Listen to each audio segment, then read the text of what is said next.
February 1969. Route 17, somewhere in the Central Highlands. I still remember the heat on Route 17 that morning. Not the kind that sits on your skin, but the kind that crawls inside your uniform and doesn't let you breathe. The kind that makes everything feel like it's moving slower than it should. Even our boots sounded tired, crunching over the red dirt like they were begging us to turn back. We were 7 in the squad back then. 7. Before everything cracked open. Staff Sergeant Hale up front, the kind of man who never looked back for confirmation. Behind him, Oates, our grenadier, who'd talk about home like it was across the next hill instead of across the world. Then Booker, wide smile, easy laugh, always pretending he wasn't scared. And me, somewhere in the middle, because that's where the quiet ones always get put. Not point, not rear. Just there.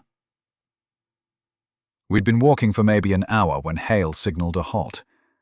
His hand went up, fingers spread, then slowly curled down. That was the first moment the air changed. Like the jungle itself stopped breathing. I swear even the bugs went quiet. Hale leaned back to me and whispered, "You smell that." I nodded before I even knew why. It was the faintest hint of smoke. Not campfire, not brush burning. Cordite. Before I could say anything, the world split open. The explosion hit us like a hammer, a pressure wave that shoved the breath out of my lungs and threw me backward into the brush. Dirt and metal hissed past my face, and for a moment, all I could hear was the ringing in my ears. Just ringing. And Hale somewhere in front shouting for us to move, move, move. I crawled up on my elbows, blinking hard. Oates was on the ground, clutching his thigh. Blood soaking through the fabric in a deep, spreading black. Booker was firing blind into the tree line, shouting something I couldn't make out. The ambush had been perfect. Too perfect. They knew exactly where we'd be. I dragged myself to Oates, hands shaking more than I wanted to admit. "I got you. Hold on," I told him. Don't let go, man," he whispered back, jaw clenched so tight I could hear his teeth grind. Hale was already returning fire, barking orders into the chaos.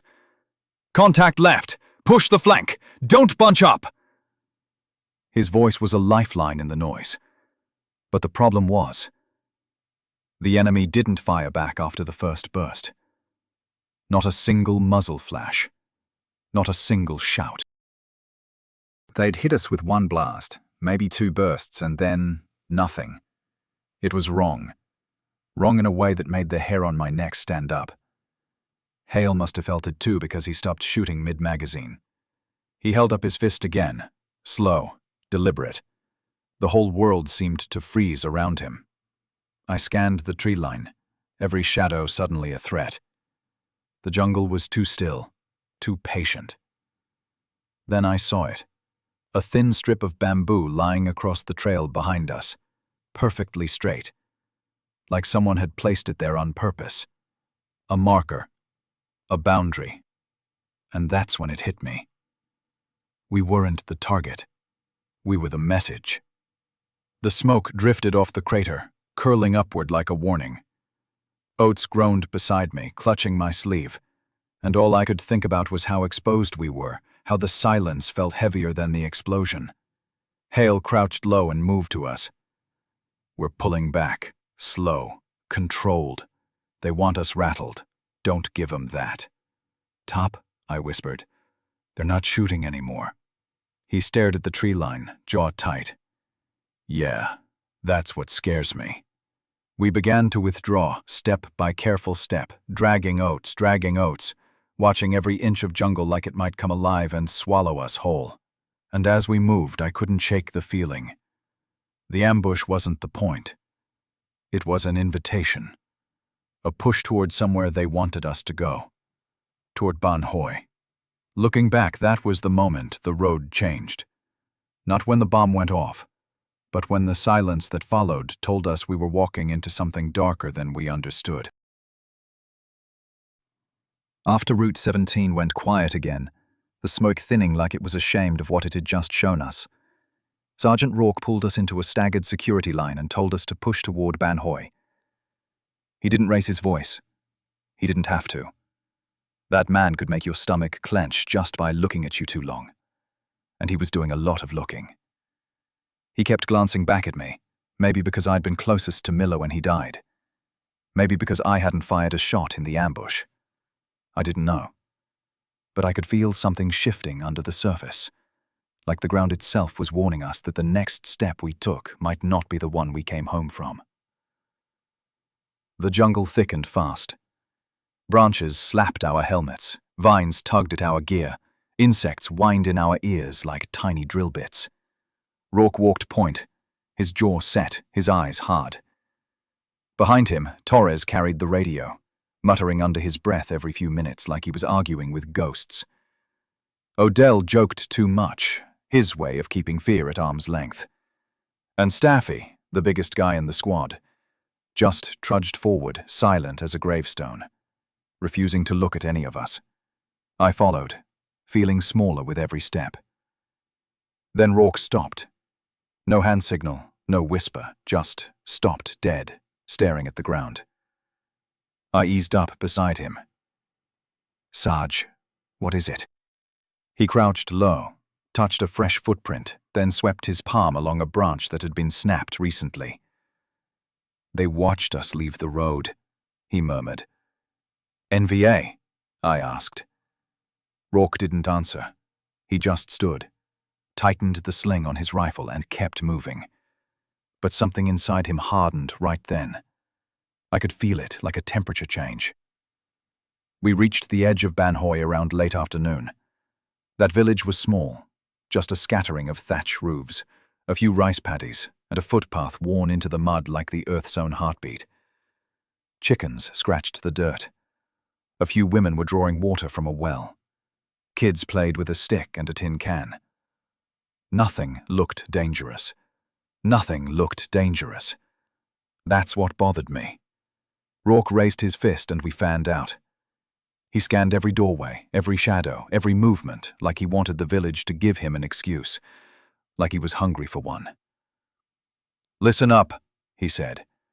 "The ambush came from here. They're hiding someone. We find him." Torres shifted behind him. "Sarge, Intel said this place was friendly. Intel also said Route 17 was safe. You see how that turned out?" He made eye contact with me longer than the others. I don't know what he saw there, but I saw something in him. A man who had already decided what the villagers were guilty of. He was just waiting for the evidence to match. We moved in. Villagers froze when they saw us. Their faces carried fear, but not the kind that comes from being caught. More like the kind that comes from knowing you can't stop what's about to happen. Rourke singled out a young man near a hut, maybe 19 or 20. Barefoot, scrawny, scared. "You, come here." The boy shook his head, palms raised. A woman, his mother maybe, grabbed his arm, begging him not to move. Rourke stepped forward and yanked him away. "I said come here!" I felt my body tighten. Everything in me wanted to say something, but my throat wouldn't open. Odell whispered near my ear, "Don't. Just don't, man." The boy was trembling, staring at the ground. Rourke shoved him against a wall and pointed his rifle inches from the kid's chest. "Where'd they go? Who put the mine on the road?" The boy didn't speak. He couldn't. He was shaking too hard. Rourke's finger moved closer to the trigger. And that was the moment, the first moment, when I felt the line under my boots. Thin, fragile, waiting to be crossed. Before I could stop myself, the words slipped out. "Sarge, he's just scared." Rourke turned toward me slowly. Too slowly. "What did you say, Private?" My heart pounded hard enough to bruise my ribs. He's not the one who hit us. He's just a kid. The whole squad went silent. Even the villagers stopped breathing. Rourke lowered his rifle an inch, not out of mercy, more like a man deciding whether a dog who just growled at him needed to be put down. You think you know this war better than me, son? I didn't answer. I just stood there, staring at the boy, hoping that not speaking would be enough. Rourke finally stepped back. The kid collapsed into the mud, sobbing in relief. But when Rourke turned away, he didn't look at me like before. He looked at me like I'd become a problem. And sometimes that's all it takes in war for a man to end up on the wrong side of his own squad. Rourke didn't say a word after I spoke up. Not right away. He just stood there, looking at me the way a man looks at a rattlesnake, wondering whether to step back or stomp down hard before it can bite. The rest of the squad hovered around us like loose gravel, ready to slide whichever way force pressed them. Then Rourke holstered his anger like a weapon he knew he'd get to use later, and he told Torres to search the huts, told Odell to keep the villagers in one place, told Staffa to start checking for signs of enemy movement, and he told me, coldly, quietly, just me, "Private, don't wander." The way he said it felt like a promise more than an order. We split to our tasks. I kept near the well at the center of Ban Hoi, mostly out of instinct. Staying out in the open meant no one could accuse me of sneaking. The villagers huddled together, eyes pinned to the ground. No crying, no screaming. Just waiting. It struck me then how still they were, like they'd seen this before. Like they already knew how Americans behaved when someone they knew got blown apart on a road. Torres pushed into the first hut, kicking aside baskets and clothes. "Damn place smells like fish stew and wet dog," he muttered. He was scared. Too scared to hide it under jokes or swagger. The ambush had rattled all of us. A rooster crowed from behind one of the huts. Staffa spun around, rifle raised, trembling. "Movement!" But it was just the bird. Staffa cursed, wiped sweat off his forehead, then kept scanning the tree line like he expected it to leap forward and swallow him whole. Meanwhile, Odell stood guard over the villagers. "All right, folks, just, stay put, okay? Nobody's trying to ruin your day." He gave me a helpless look afterward, like he hated hearing the words come out of his own mouth. Then we heard a crash, Torres knocking over a crate. Rourke marched over, peered inside, then yanked something out into the sunlight. A tangle of metal, coils, wires. An old field phone, the NVA's kind. "Well, well, look what we've got." I stepped closer. The villagers recoiled, not in guilt, more in fear of how Rourke would interpret the find. "Sarge, that thing's older than this village," I said. "Could have been here for years." He shot me a glare that could have peeled bark off a tree. "Didn't ask your analysis, Private." He lifted the field phone like a trophy and addressed the squad. "Ambush didn't come from nowhere. Someone tipped the bastards off, and somebody here knows who." The air went sour, heavy, too quiet. The woman who had clung to her son earlier stepped forward, hands shaking. She spoke fast, in Vietnamese, voice carrying a desperate rhythm. Odell translated bits and pieces under his breath. "She's saying, they don't know anything. They're farmers. They didn't call nobody." Rourke stepped toward her. "Ask her again." "Sarge, I think she already—" "Ask her again." Odell swallowed and repeated the question. The woman backed away, shaking her head, clutching her son behind her skirt. That's when Rourke raised his rifle. Not pointed directly at her, but close enough that everyone understood the language he was speaking. "Sarge, stop." Rourke didn't look at me this time. He kept his eyes on the villagers. "Private, this is war. Don't get confused about what side you're on." Something snapped in Odell. "Sarge, this isn't right." Staff shifted uneasily. Torres pretended to check his radio, avoiding all eye contact. Rourke lowered the rifle just an inch, and in that inch was the entire war, squeezed down into a single moment of choice. He turned to us. "Orders are clear. We neutralize threats. We secure the area. And if these people are hiding the men who killed Miller, we get answers." The villagers huddled tighter. A silence rolled through the squad. the kind that forms before a storm breaks. Not loud, not violent, just heavy with inevitability. I felt the dirt under my boots soften. Someone had crossed the line. Maybe it was him. Maybe it was all of us for standing there and watching. Rourke tapped the field phone with his boot. We start with the men. Round them up. And in that moment, I realized something that chilled me more than any enemy ever could. Orders weren't just commands. In the wrong hands, orders became weapons. Chapter 20. Clemens didn't wait for anyone to agree with him. He didn't need agreement. He just needed fear. And we had plenty of that floating around Ban Hoi like smoke after a blast. He grabbed a young villager by the arm, a kid, maybe 19, maybe younger, with wrists like bamboo sticks, and shoved him toward one of the empty storage huts near the edge of the village. The kid stumbled, fell to his knees, and Clemens yanked him back up like a sack of sand. Odell opened his mouth to protest, but Corporal Yates shot him a look that meant, "Shut it." Everyone froze except the birds and the wind, and even they seemed to quiet down. Clemens pushed the kid inside the hut, slammed the door, and turned to the rest of us. "We need answers. Nobody leaves until I get something." He tapped the butt of his rifle against the door like he was knocking politely. Then he stepped inside. The door shut, and it felt like a lid closing on something we'd never get open again. We gathered outside, some standing guard, some pretending to check gear, some pretending the sun wasn't baking guilt right into our uniforms. Torres kept shifting his weight. Staff kept wiping his hands on his pants like they were covered in blood already. Odell stared at the ground like he was reading names only he could see. I stepped forward. "Corporal Yates, we can't let this happen." Yates didn't look at me. He just placed a hand on my shoulder and held me there. "Don't, man. Don't make this your hill. That kid didn't do anything. Maybe not, but Clemens is in charge. And if you go in there now, he'll break you before he breaks him." He wasn't warning me out of sympathy.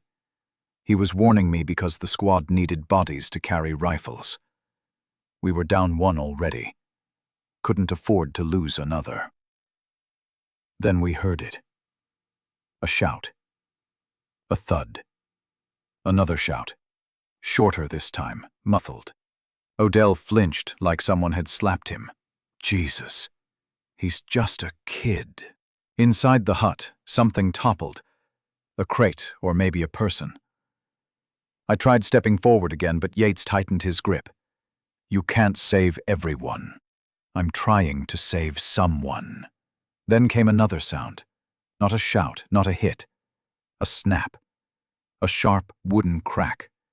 The kind you hear when someone falls against a beam, or is thrown into one. Odell turned away and pressed his hands to his ears. "I don't want to listen to this." Torres muttered, "Sarge is taking it too far." Staff whispered, "What if the LT finds out?" Yates barked back, "Oh yeah? Let's tell command our sergeant's torturing villagers. That'll go real well." I felt something boiling in my chest. Not anger. Not exactly. Something deeper. A sense that the war had finally turned its face toward us. And the face wasn't the enemy's. It was ours. Then everything happened at once. A metallic clink from inside the hut. A shout. Clemens's voice, panicked for the first time since I'd known him. A scrape like someone kicking at the floor. And then, boom! The hut lifted off the ground like a kicked anthill. A burst of fire and splinters exploded outward, knocking 3 of us flat. Dirt rained down like black hail. A burning piece of thatched roof landed 2 feet from my head. I sat up, ears ringing, vision spinning. The hut was gone. Just gone. Nothing left but smoke, flame, and a scattering of wood shards sticking out of the ground like arrows. Clemens was nowhere. The kid was nowhere. Torres was crawling toward the wreckage, screaming, "Sarge! Sarge!" But Yates grabbed him and dragged him back. "Don't! There might be another charge." Villagers wailed. Odell stumbled backward until he hit a fence post, eyes wide, shaking like he thought the whole world might blow next. I stared at the blackened patch where the hut had been. One wrong move, one kicked box, one loose grenade, or one booby trap left behind years earlier. And 2 lives were gone. Yates pulled me up by my vest. "We are leaving. Now!" We can't just move!" The squad bolted toward the tree line, dragging gear, weapons, anything they could carry. We didn't look back. Couldn't. The villagers cried behind us, voices torn between grief and rage. I stumbled as we ran, legs refusing to find rhythm. The jungle swallowed us, closing around us like a fist. We came to Ban Hoi looking for the enemy. But as we fled into the trees, smoke still rising behind us, one truth hit harder than any blast. We didn't find the enemy. We brought him with us. No. They brought us back to base the next morning. No fanfare, no medics waiting, no counselors asking if we were all right. Just a wall of heat, a few bleary-eyed MPs, and a lieutenant with a clipboard who looked like he'd never sweated in his life. The kind of man who smelled faintly of typewriter ink and starch, not gunpowder. We were sent straight to debrief. A long, dim room. Fluorescent lights that flickered like they were embarrassed to be seen. A table with metal legs that scraped the floor whenever someone shifted. And behind it, 3 officers who looked like they were still deciding whether we were witnesses or problems. The lieutenant cleared his throat. "Gentlemen, we're going to go over the events of Ban Hoi, one at a time." We sat lined up like schoolkids outside a principal's office. No one spoke. No one even breathed loudly. The lieutenant started with Torres, who kept wringing his hands. Then Odell, then Stuff. Each man walked inside, disappeared behind the door, and came out looking smaller. When it was my turn, Yates leaned over. "Remember, we're all telling the same story." I stared at him. "What story is that?" He didn't answer. He just shifted his jaw and looked away. The lieutenant gestured toward the door. "Private, whenever you're ready." Inside, the air felt refrigerated, like they wanted their version of the war to be kept fresh, clean, and preserved. The captain sat across from me, stone-faced. "State your name and squad." I did. "Now, describe the enemy engagement resulting in Sergeant Clemens' death." I blinked. Enemy engagement? The captain didn't blink at all. "Yes. Begin when the enemy ambushed your squad near the hut." I felt something drop inside me, like a stone hitting the bottom of a well. They'd already written the story. They just needed a signature. I swallowed. "Sir, there wasn't an The major beside him lifted a hand. "Private, we have statements. We just want yours to match." I looked down at my boots, still stained with Ban Hoi's red dust, still caked with what used to be someone's life. "Sir, we never took fire. There were no NVA in the village. Not until that blast drew them in afterward." The captain exchanged a look with the major. Not shock, not confusion. The major leaned forward, voice soft but sharp as barbed wire. "Son, think very carefully about what you're implying." I did think. I thought about the kid in the hut, about the mother screaming as we ran, about Clemens's face, twisted in rage before the blast took him, about all the things we let happen just by not moving, not speaking, not pushing back hard enough. And then I thought about what happened to soldiers who went against the report. I'd heard stories. Careers ruined, charges fabricated, accidental friendly fire. And more often than not, nothing changed anyway. The captain pushed a sheet of paper toward me. "You confirm the hostile engagement, yes?" My mouth went dry. The words froze somewhere between my chest and my throat. Before I could answer, Yates appeared in the doorway, having been sent back in for clarification. He put a firm hand on my shoulder. "Don't bring this on us, or yourself." He squeezed hard. "We go home, or we don't. Pick one." I felt something crack inside me. Something I'd spent the whole war trying to keep intact. The captain tapped the paper again. "Private?" I lowered my eyes. "Yes, sir. Hostile engagement. Sergeant Clemens KIA by enemy action." They nodded, like mechanics satisfied with a repaired engine, not a broken soldier. The captain signed off. "Good, we'll finalize the report." When I left the room, Yates clapped me on the back. "Smart move." I didn't feel smart. I felt sick. Odell looked at me from across the hall, eyes wet, jaw trembling. "You too?" I didn't answer. I didn't have to. He already knew. That night, lying on my cot, staring at the mosquito net above me, I realized something. I hadn't lied to protect Yates. Not Torres, not Odell. Not even myself. I lied because I was terrified of what the truth made us.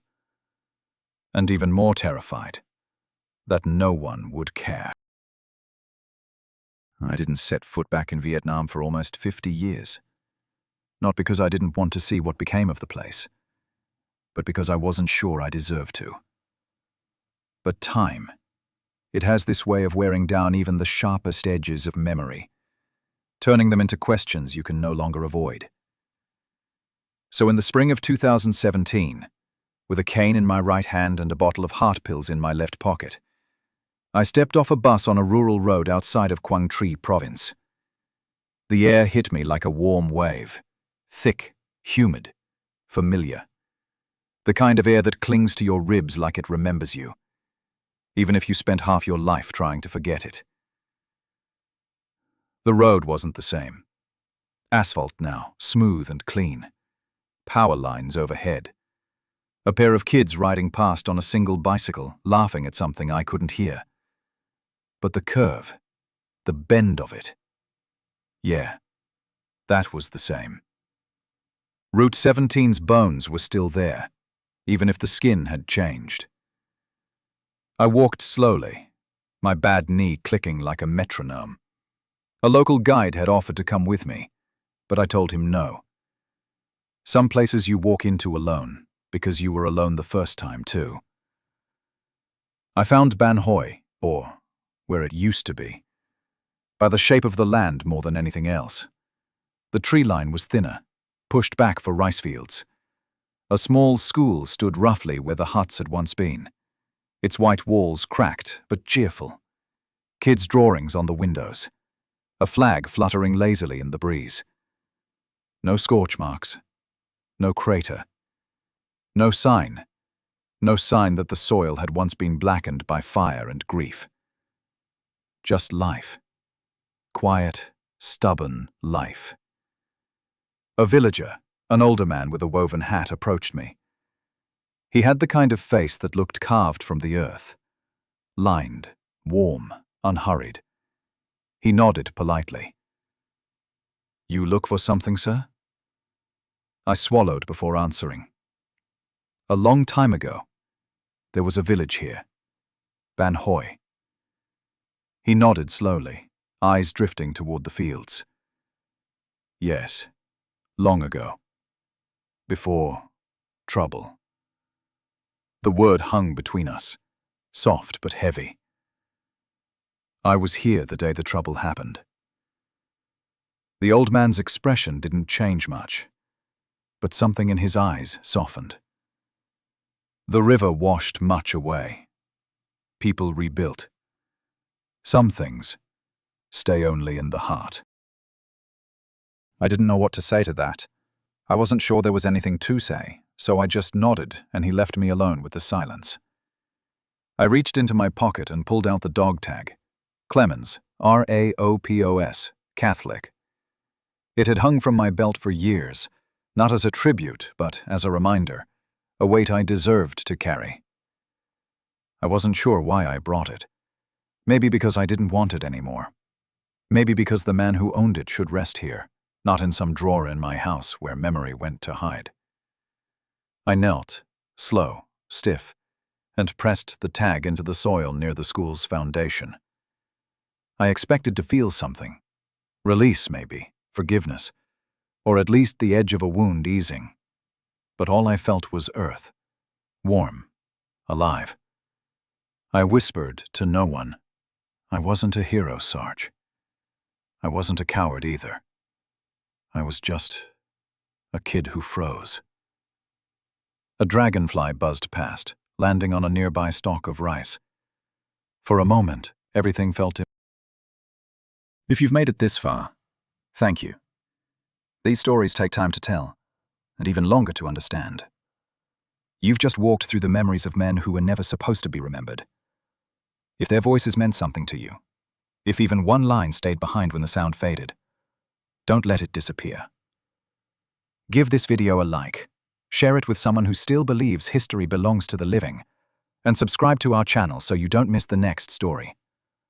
Every episode here is another page, another life, another truth pulled out of the smoke. Drop a comment too, not for the algorithm, but for the conversation. Tell me what you felt, or what you remember hearing from your own fathers, grandfathers, uncles, or friends. That's how these memories stay alive. Subscribe, stay with us, and let's keep turning the pages together.